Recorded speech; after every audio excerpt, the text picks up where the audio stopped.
सोचिए, क्या एक अकेला ज्वालामुखी का फटना एक पूरे के पूरे महाद्वीप के टूटने का इशारा हो सकता है? सुनने में अजीब लगता है ना? पर इथियोपिया में हाल ही में कुछ ऐसा ही हुआ है, और ये बस एक शुरुआत है एक बहुत बड़ी जमीन को हिला देने वाली कहानी की। चलिए इस दिलचस्प घटना की तह तक चलते हैं। कहानी शुरू होती है 23 नवंबर से। इथियोपिया का एक बहुत दूर दराज का इलाका। अचानक धरती कांपती है और एक ज्वालामुखी आग और राख उगलना शुरू कर देता है।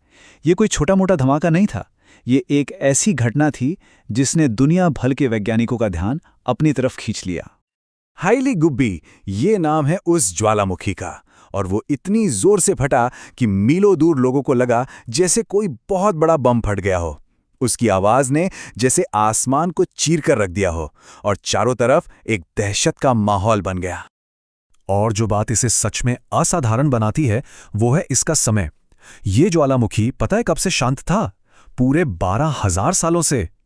जरा सोचिए, 12,000 साल की गहरी नींद के बाद इसने अचानक जागने का फैसला किया। ये सिर्फ एक धमाका नहीं था, ये तो जैसे किसी सोई हुई ताकत का फिर से जागना था। इस धमाके से जो राख का बादल उठा वो कोई छोटा मोटा नहीं था।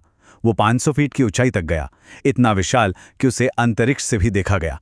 और फिर हवा के साथ बहता हुआ ये बादल ओमान, यमन, पाकिस्तान और यहाँ तक कि भारत तक आ पहुंचा। इसकी वजह से दिल्ली और मिडल ईस्ट में कई फ्लाइट्स रद्द करनी पड़ी, क्योंकि इस राख में कांच और चट्टान के बहुत छोटे नुकीले कण होते हैं जो किसी भी जेट इंजन को सेकंडों में बर्बाद कर सकते हैं। तो सवाल यह है कि आखिर ये सब हुआ कहाँ? इसका जवाब हमें धरती की सबसे अजीब और सबसे गर्म जगहों में से एक पर ले जाता है। अच्छी बात यह रही कि इतने बड़े धमाके में किसी की जान नहीं गई। जानते हैं क्यों? क्योंकि ये ज्वालामुखी दनाकिल डिप्रेशन नाम की जगह पर है, जिसे धरती की सबसे गर्म जगह माना जाता है। ये इलाका इतना वीरान और मुश्किलों भरा है कि वहां कोई रहता ही नहीं है। ये जगह देखने में ऐसी लगती है जैसे किसी दूसरे ग्रह पर आ गए हों। यहाँ की जमीन पर पीले, हरे और नीले रंग के चमकीले केमिकल पूल बने हुए हैं। लेकिन ये खूबसूरती असल में एक चेतावनी है। ये इस बात का इशारा है कि जमीन की सतह के ठीक नीचे बहुत जबरदस्त भूवैज्ञानिक ताकतें काम कर रही हैं। तो अब आते हैं असली मुद्दे पर। इस ज्वालामुखी के फटने के पीछे की असली वजह क्या है? इसका जवाब किसी एक पहाड़ में नहीं, बल्कि पूरे महाद्वीप की बुनियाद में छुपा है। ये सवाल सबके मन में आता है कि भाई ऐसा क्या हो गया कि हजारों साल से शांत पड़ा एक ज्वालामुखी अचानक से ऐसे फट गया? इसका जवाब एक ऐसी प्रक्रिया में है जो हमारी धरती को लगातार बदलती रहती है। अफ्रीकी महाद्वीप बहुत धीरे धीरे 2 हिस्सों में टूट रहा है, और ये ज्वालामुखी ठीक उसी दरार पर मौजूद है जहां ये सब हो रहा है। अगर हम थोड़ा समय में पीछे चलें तो लाखों साल पहले सारे महाद्वीप एक ही जमीन के टुकड़े से जुड़े हुए थे, जिसे पैंजिया कहते थे। धीरे धीरे ये टूट गया। अब ठीक वही चीज अफ्रीका के साथ हो रही है। अफ्रीकी प्लेट खुद 2 छोटी प्लेटों में टूट रही है, न्यूबियन और सोमालियन प्लेट। इथियोपिया का ये इलाका, जिसे अफार ट्रिपल जंक्शन कहते हैं, एक तरह का जियोलॉजिकल वॉर जोन है।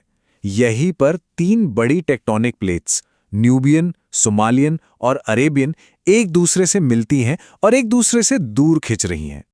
तो ये सिर्फ एक ज्वालामुखी की कहानी नहीं है, ये एक बहुत बड़ी दरार का हिस्सा है, और इसके सबूत पूरे महाद्वीप में फैले हुए हैं। ये दरार, जिसे ईस्ट अफ्रीकन रिफ्ट वैली भी कहते हैं, कोई छोटी मोटी दरार नहीं है। ये 6,000 किलोमीटर लंबी है और कई देशों से होकर गुजरती है। ये धरती की सतह पर एक बहुत बड़े घाव की तरह है। और इस दरार के आसपास हमें इसके टूटने के साफ साफ संकेत मिलते हैं, जैसे कि लगातार फटने वाले ज्वालामुखी, आसमान को छूती हुई पर्वत श्रृंखलाएं, बड़ी बड़ी झीलें जो इन दरारों में पानी भरने से बनी है, और लगातार आने वाले भूकंप। भले ही ये सब कुछ एक बहुत बड़े पैमाने पर हो रहा हो, लेकिन इसकी रफ्तार अविश्वसनीय रूप से धीमी है। ये प्लेटें हर साल सिर्फ 2 से 5 सेंटीमीटर खिसकती हैं, मतलब लगभग उतनी ही रफ्तार से जितनी रफ्तार से हमारे नाखून बढ़ते हैं। लेकिन जब लाखों सालों का तनाव एक साथ बाहर आता है, तो ये धीमी प्रक्रिया भी अचानक से बहुत नाटकीय रूप ले सकती है, जैसा कि हम आगे देखेंगे। इसका सबसे हैरान करने वाला सबूत 2005 में देखने को मिला।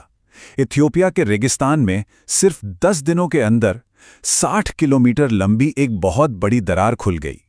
ये कुछ ऐसा था मानो जमीन हमारी आंखों के सामने ही फट रही हो। वैज्ञानिकों के लिए ये भूकंप और ज्वालामुखी तो सिर्फ ट्रेलर है। उनका मानना है कि आने वाले 50 से 100 लाख सालों में ये दरार इतनी चौड़ी हो जाएगी कि इसमें समुद्र का पानी भर जाएगा और एक नया महासागर बन जाएगा जो अफ्रीका को हमेशा के लिए 2 अलग-अलग महाद्वीपों में बांट देगा। तो यहाँ सबसे बड़ी बात समझने वाली ये है कि इथियोपिया का ज्वालामुखी विस्फोट कोई अकेली घटना नहीं है।